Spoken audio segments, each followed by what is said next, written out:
Welcome to That Entrepreneur Life, a podcast about entrepreneurship that takes you from idea to launch and beyond. Each week, your hosts, Andrew Lees and Clint McPherson, discuss different business topics aimed at adding value to any entrepreneur's journey. Hey guys, welcome to That Entrepreneur Life. I'm Andrew Lees. I'm here with Clint McPherson.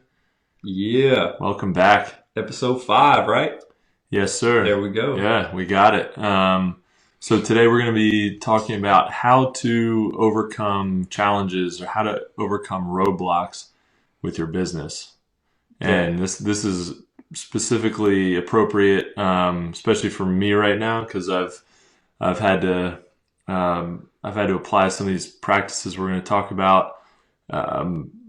Recently, I just came back from a trip. Recently. Yeah, as of like this morning and the last couple of days. So, what do you do when your business feels like it's about to come to a screeching halt, or it has come to a screeching halt, and you're like, oh, do I have a business, or we're going to keep going, or what's happening here? What are we currently doing? Yeah. What are we doing, and do we wait for people to other people to get their stuff together, or do we figure it out, plow through it or go around it somehow? Yeah, man. I think that it's a valid point and it's a valid question, right? Like how to navigate roadblocks and challenges in your business, because you will face those on a daily basis. Mm-hmm. Especially if you're out there trying things, especially if you're working with other people, mm-hmm. Or relying on other people for you. Product-based type stuff, to where like manufacturing type stuff, that things have to be made, processes need to be implemented, and then when things start, the lack of communication, which we talked about in the previous episode, really communication is key, right? And so like for you, because you faced that recently, and we can talk about something that I face as well, but for you specifically, like what was that point to where you realized that you had to take action? Because as an entrepreneur, when your business or when you're faced with a problem, and it was like where along that realm did you find out, like, dude, we have to do something now, or this could really affect our business? Because that, like you just said, do we still have a business? Right. Yeah, because the business can be going along, you can be getting sales, and especially if you have a product-based business, you can be getting sales and something happens in your supply chain, and the logistics of getting your product made and delivered to your customers, anything goes wrong in that, everything just stops. So for me, it was about a week or two ago, and I was talking to my business partner up in Philadelphia, and so we work remotely. We work in different states, which has never been a better time to be able to do that. That's really cool that we can do that. We don't have to be, we don't have to be working physically together all the time. But when you're making a physical product, there's things that need to be done together at some point. You've got to. I've flown up to Philly a bunch of times over the last few years, and when we need to pack up, when we get a bunch of parts in for the business. So actually, let me take a step back, because I feel like people are like, what is the business? What is the product? The heck are you guys talking about? So I own a business called Grassracks, all one word, and it is bamboo. They're bamboo and birch rack display and storage racks for boards, bikes, skis, and even kayaks. And some of them hang up on the wall, some of them are freestanding, and so we've been building that for a few years, and gaining a lot of traction in the different niche markets of like surfing, snowboarding, skiing, cycling, and skateboarding. And so, we've been kind of grinding away at that, and building some presence on social media, and doing all our digital marketing stuff and growing that demand. So that's been great. But what we ran into recently over the holidays were that we had a bottleneck in our manufacturing process, and the holidays hit us hard in a good way because we had more orders this holiday season than ever, and we just had our best February of that we've ever had. And usually, especially in e-commerce, January, February tend to be a little slow because December is just, people are tired of spending money, so they're like, they're taking out a second mortgage to pay for all their Christmas gifts. So they're like, I just dropped grands on Christmas. I'm gonna take a chill pill when it comes to January, February, man. Hit the reset button. Exactly. So not as much discretionary income, and they're not necessarily buying products, especially premium products like the ones that we have. We're a higher end product in our market. There's junky racks out there you can buy, with plastic. They're plastic, foam, and metal that are half the cost maybe, and they fall apart. They're they're difficult to assemble. They're difficult to mount to the wall. I've literally heard stories of people buying other products and they fall off the wall, which is like, that can't happen. That's not safe. Yeah. Not at all.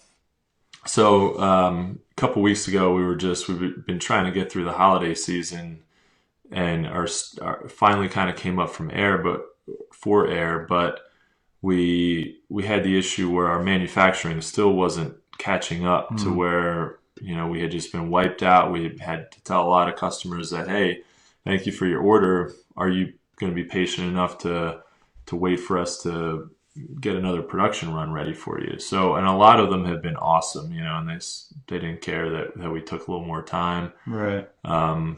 But we work with a couple of manufacturing partners, and one of them was just not communicating with us, and we weren't sure where they stood with our run. They were with our production runs. They're a relatively new. We have a couple partners we work with, and they're relatively new, and they were talking about increasing the cost, and which we can't have too much of that because we don't have an enormous amount of margin to work with. So, and they were just running into all these issues, and so we're like, all right, if we don't figure this out, we literally don't have a business, and so we have the capability of making some parts ourselves in house, but not as much on a production level and as efficiently as our manufacturing partners do. So anyway, a week or two ago, I was talking to my business partner Evan, and he's like, man, you got to come up here. We gotta pack up some of the inventory we already have, and he needed help with that. And then also we just had to literally just sit down. We just called up this manufacturer. We went over to him, and we just all sat down and figured it out. And before that, before we actually met with them, we just weren't sure whether. We were trying to figure out all the what ifs, all the contingencies. Are we going to have to try and find somebody else to work with? And, that's a hassle. We're probably going to run into the same issues we're running into now with somebody else. Right. So, we really, and what it came down to was compromising on some things. They had issues with a few of the features that we have in our products, and they didn't realize that we were flexible enough to say, if that's, so let those go. Right. To let them go, to modify them, which doesn't change the functionality or the integrity of our product whatsoever. Yeah. But they were afraid to make any changes and just didn't communicate with us. Right. And that communication is so critical with your vendors, with a product especially, because you've got to be able to talk about any snags, any issues, delays with getting product. So So we really had to, instead of just, for a few months, we had tried to push through the problem, make these parts to our specs for our pricing. Right. We have to hit these target costs. We have to do it this certain way. And we were willing to be flexible on some things, but we didn't know what the issues were. Right. And we tried to figure out what the issues were. They didn't let us know. So finally, we're like, all right, we can't push through this anymore. We got to get to the root cause of the problems. Definitely. And then work around them. And so that's sometimes, what you have to do. Without a doubt, I think it's good that, obviously it's not good that you had to go through that process or had to sidestep that hurdle, jump over it instead of going through it, right? I mean, when you're running hurdles, you want to jump instead of having to keep hitting the hurdle every time, right? Slows you down. Yeah. And so when a company is not communicating with you, that is making your product, manufacturing your product, or having little problems with your product, it really puts, production down to a crawl, right? To where, like you said, you got down to the point of not knowing it's like, hey, do we still have a business? And so, but the good thing from that is like you took action, right? Mm-hmm. You and Evan, even though you go down there from time to time, you took action. You showed up on the front doorstep, or let them know, like, not even that much in advance. You're just like, we're here. Yeah, let's meet, type thing. And that right there is showing like entrepreneurship at its finest, taking action, not settling for, hey, they might suck at communication, right? You've identified that problem, but you showed up and you've worked through it. And again, I'm not saying, like you said, I think we talked offline about this, that their communication might not improve, but a lot of the stuff that slowed you down at this point in time has been worked out. Mm-hmm. You were able to, modify the product, do what you need to do to help us move through this, right? And it makes sense. You're able to compromise. Yeah. But they could have known that, or they could have communicated with you through your email outreach and everything, phone calls or whatever you try to do before you had to show up on the front door. Yeah. It's like, this could have been a smooth process, right? Yeah.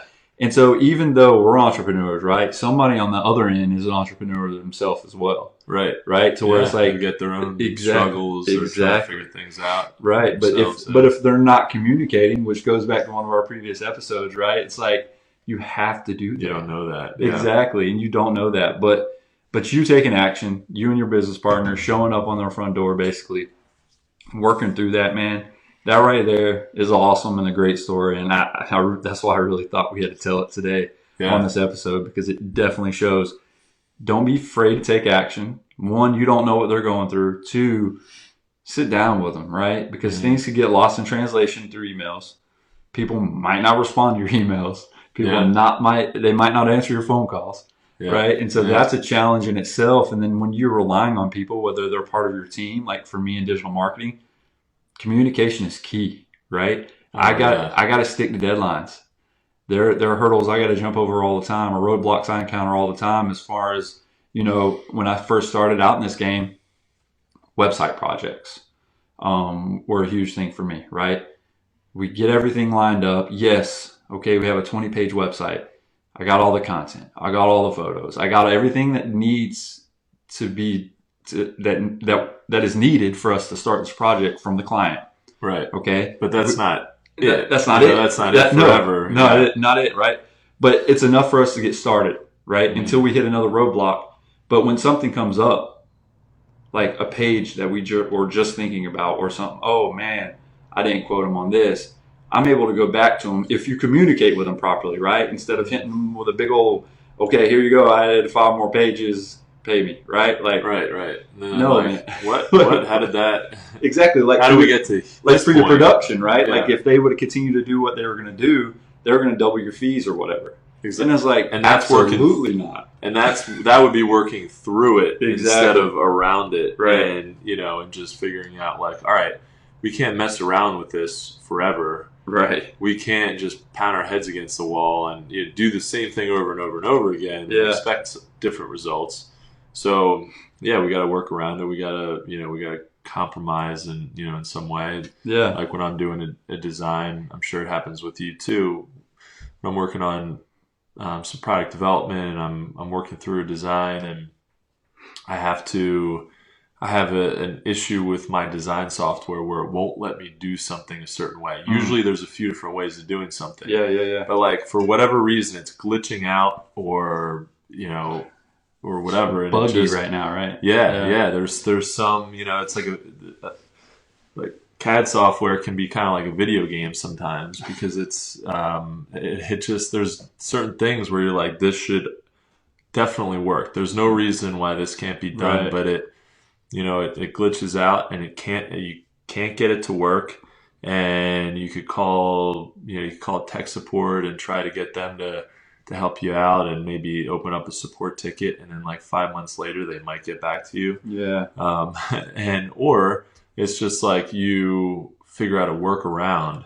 You get the same result with a different procedure, and it works. Right. And you've gotten through that issue a lot faster because you just can't be waiting around for on other people to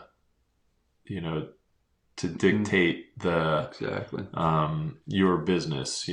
So back to the manufacturing thing, we couldn't wait for this manufacturing partner to just do the right thing, and do it the way that we were expecting it to be done. We had to really step in and help control that as much as possible. And it wasn't like going in there and making a bunch of demands. It was actually the complete opposite of that. It was going in there and listening to the issues. Exactly. That's very important. Listening is what needs to happen a lot. And typically when a new client comes to me, or a potential client asks me a question, right? Or they want a service. I initially want to know why they need it, right? Did they watch a YouTube video? Mm-hmm. Did they watch like a Miles Beckler and like, oh, I need this? Or somebody that's like, they get very excited. Yes, exactly. Like, they think they need that, right? It's almost like when people come to me and say, I need SEO, right? Mm-hmm. It's like, okay, why do you need SEO? Everybody needs SEO. Do you know what SEO is? Yeah, it's like, do you even know what it stands for, right? Let's start there. And if you do, I'm not trying to insult your intelligence, but have you done this? Have you done on page on your website? And then once you fix the stuff on your website, then it's good to focus off your website, right? Mm-hmm. And trying to get all that stuff to mirror each other and create content and all that stuff. But when somebody comes to you, and it was funny because I did have a local client, one of my first clients. She's not here no more. She moved up north. But whenever she came to me, her first thing is like, I need help. And I'm like, okay, I'm here, right? Yeah. I'm here to help. I need SEO. And I'm like, okay, you need SEO. Do you have a website? Let's start there. Yes, I have a website. Okay, let me look at your website. Let me look at the pages and how everything's structured, how everything's built out.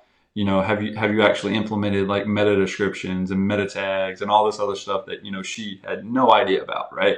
That kind of goes over the customer's head, and that's fine. But I'm there to educate them and say, look, before we go into any of the off-page SEO or local citations, which you're probably referring to as SEO, right? Let's get down to the root of the problem and what you really want to accomplish. Mm-hmm. Yeah, exactly. And then when I sit down with them, I'm able to hear them, listen to their problems and what they want to actually accomplish, mm-hmm. right? What their vision is for their business.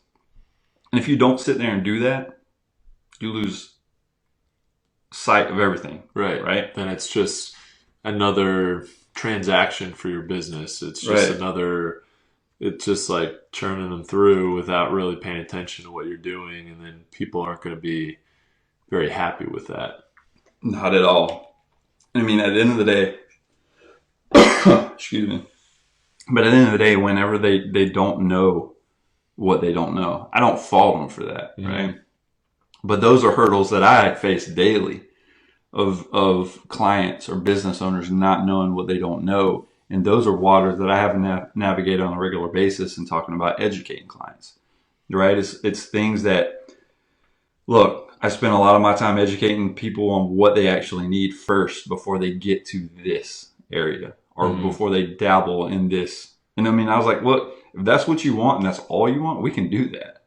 Maybe not the most effective approach, but if you want me to take your money, I'll take your money, right? Right, And right. I'll accomplish this. Yeah, you will do I will the do job that. Exactly. for the money. Yeah. But if you don't want to take my recommendations and stuff, that's cool too. But I'm going to first recommend, after listening to what you have or what you want to accomplish, and just listening to you is very important, Yeah. right? If they're having, right, listening to the challenges that they face with somebody they worked with before, making sure I don't repeat that type of stuff, right? Right. And it's good for maybe the manufacturing client to say, hey, this is what we thought you were going to be like so and so down the street. Yeah. And not take any, like have any flexibility in this type of stuff. Yeah. That's what they thought. But then you sit down with them and you're like, bro, if that was holding us up, get rid of it. Yeah. Yeah.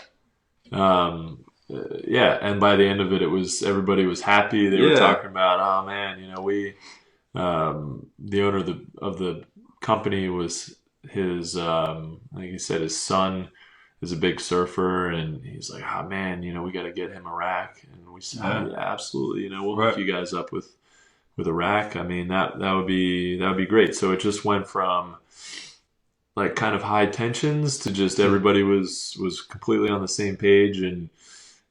But if we had gone in there, and we had started making demands, guns we blazing, would have shut it down. Right. And,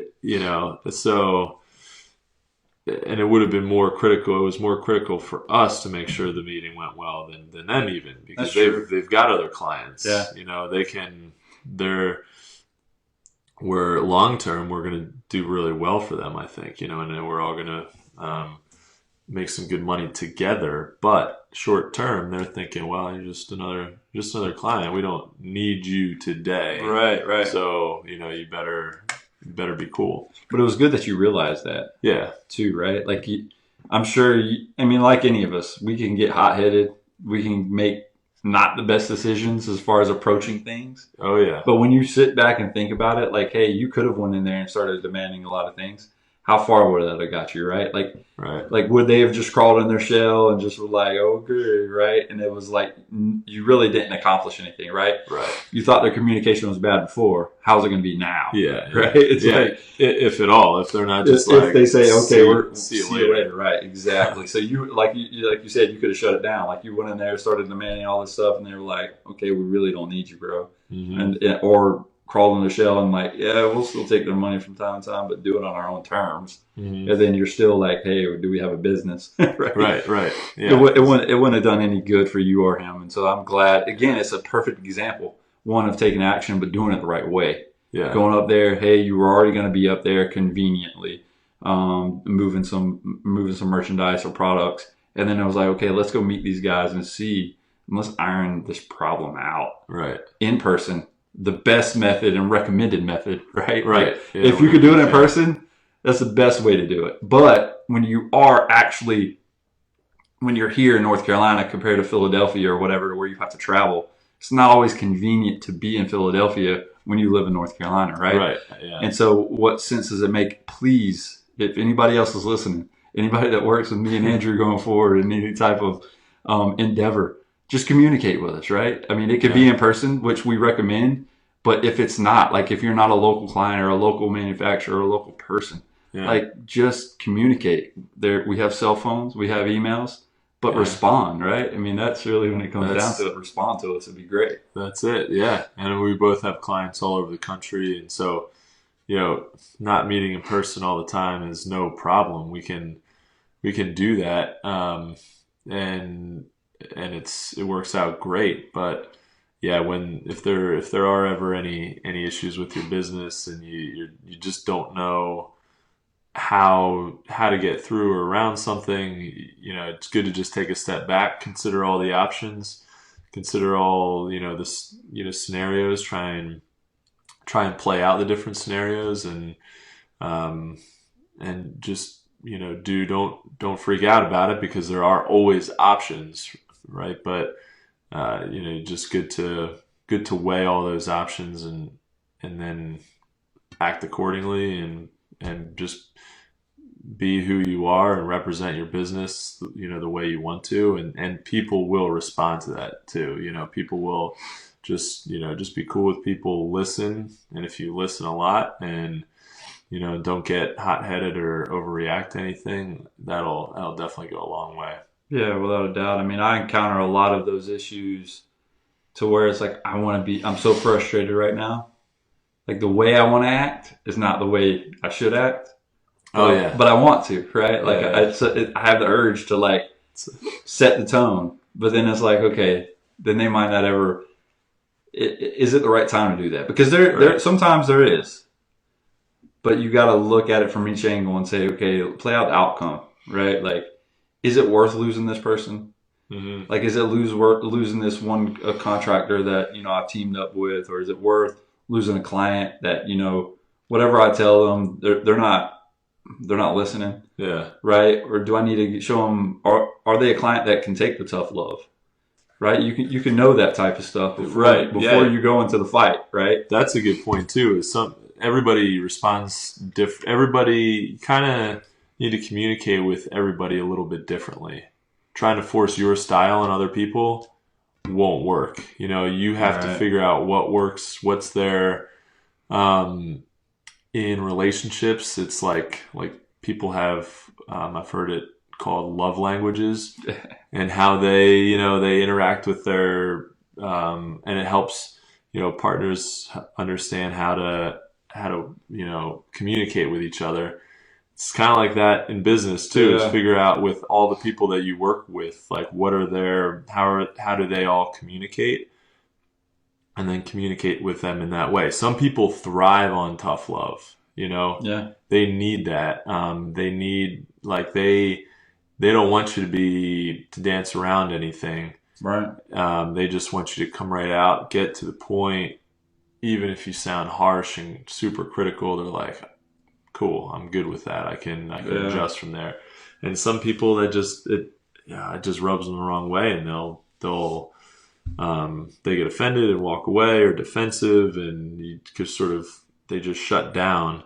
So knowing who you're talking to and figuring out how to talk to them that's also super helpful. Yeah, like you said, it's just knowing your audience in that specific time, and it will help you navigate those roadblocks. Mm-hmm. And any of those hurdles that you come across. Because, man, like when I was in the military, there was a lot of times when I would have to ask.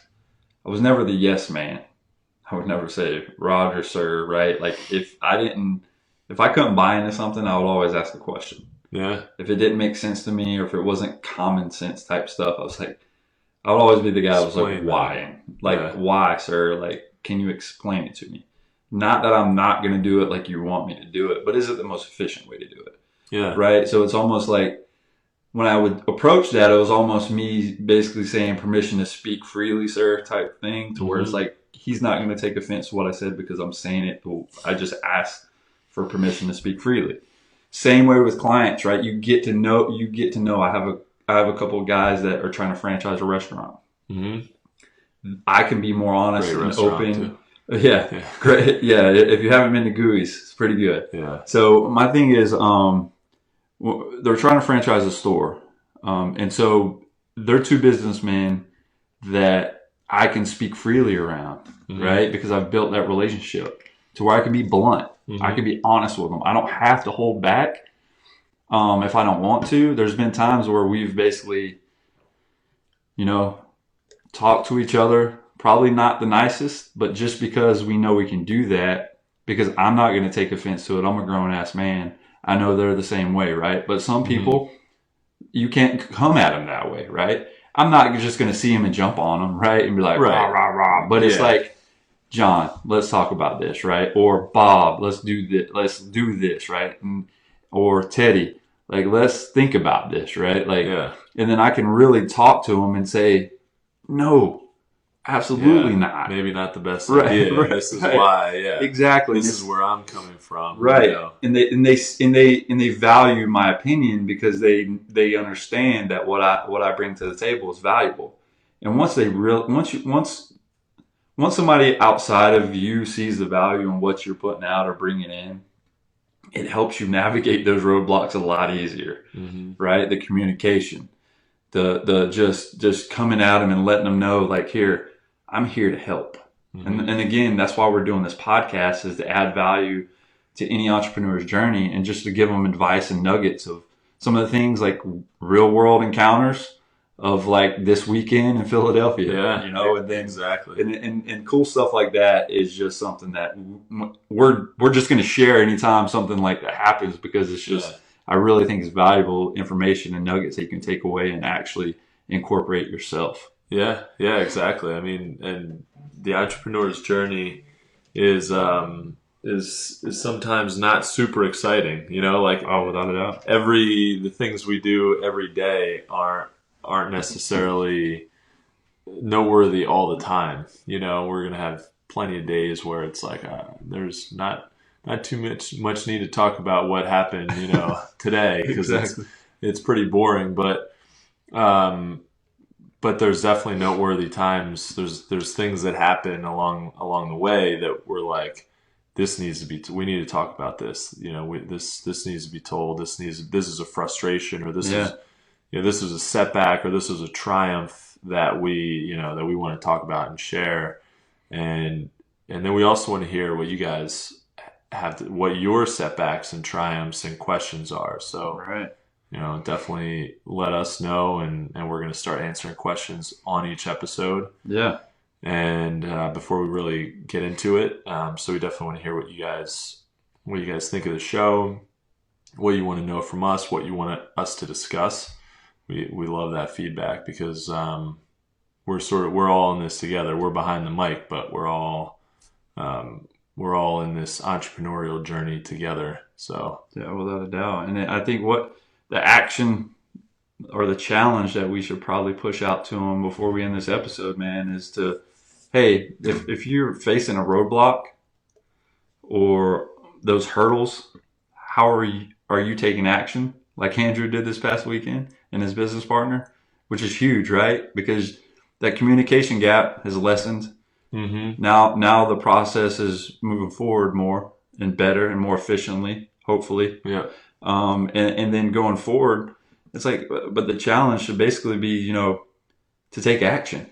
Mm-hmm. Don't let that problem, or like you were doing, was trying to push through the problem. Yeah. Right? You identify the problem and you knew it was a problem, but y'all kept trying to push through it and try to work with it. Right. Right? So the challenge should be basically, identify the problem, take action, but also encounter it from the angle that you did and look at it from every angle and how it can possibly play out to be to the most benefit of everybody involved. Right? Yeah, exactly. So yeah, just figure out what the challenge is. Be analytical about it. Try and separate your emotion from it too. That was another thing. Like if we were maybe a few years ago, or maybe when we had just started the business, if this had happened, would have been like super nervous going into this meeting, and Right.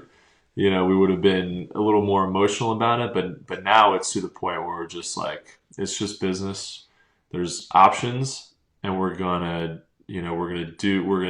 take certain actions based on what our options are, and then adjust, and then keep adjusting and taking more action, and so until we've worked around the problem. So yeah, I think that's a good challenge. Yeah, man, without a doubt. I think that's a wrap for episode 5, man. Yep. So Don't forget to subscribe to our podcast. Check us out on, I think we're going to get up on YouTube pretty soon. So, subscribe to that. We're up on a bunch of different podcast platforms now. So please subscribe, share, if you like what you're hearing, and don't forget to leave us some questions that we can answer on the show. Yeah, some feedback. And so really what it comes down to from what Andrew just mentioned is really just going to thatentrepreneuriallife.com to where you can find all of that, right? Under places where to listen. We have everything listed from, Apple Podcasts to YouTube to every platform we're currently on. The cool thing about Buzzsprout is what we're currently using as our hosting is basically you can go in there and share it or listen to it on any platform you want to. And so that's a powerful part of what we've incorporated into our podcast. And so just like you said, like, share, comment, and give us some feedback, guys. Ask us some challenging questions because it's going to be awesome for me and him to sit here and look at them and starting to get these questions from each and every one of you to where we're actually able to answer it specifically. And then when we start bringing on guests, you know, maybe even have them sharing to it too as well, right? Yeah. Like, hey, we got a question from Susie today from North Carolina, and she wants to know this, right? Mm-hmm. What is your take on that, right? So you're just not just hearing from me and Andrew, but you're hearing from the guys we bring on the show too. So I think that'll be a cool angle we can take from it, guys. Absolutely. So, yeah. But yeah, like I said, it's a wrap. We appreciate you joining in. Yeah. Until next time, That Entrepreneur Life with Andrew Lees and Clint McPherson. Thanks for listening to That Entrepreneur Life podcast. Be sure to visit thatentrepreneurlife.com to join the conversation, access our show notes, and discover our fantastic bonus content. Don't forget to join us next week for another episode as we continue to add value. Until next time.